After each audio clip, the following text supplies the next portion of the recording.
ورحمۃ اللہ وبرکاتہ۔ سر سونو شرما صاحب کا قیمتی جملہ ہے۔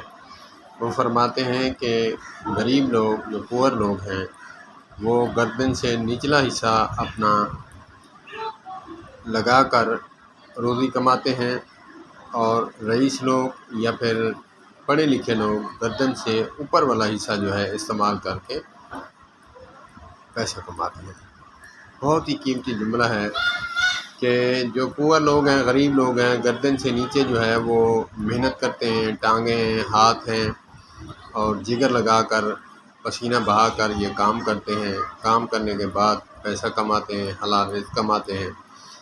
تو بے عینی اسی طرح گردن سے اوپر جو ہے یہ ہے دماغ اور زبان، منہ ہے، چہرہ ہے، کان ہے، آنکھیں ہیں۔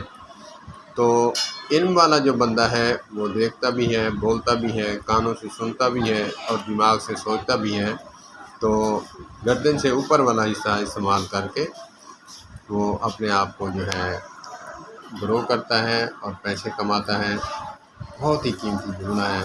اللہ پاک ہمیں بھی علم والا بنائے، اور جن کے پاس علم نہیں ان کو علم دینے والا بنائے۔ والسلام علیکم ورحمۃ اللہ۔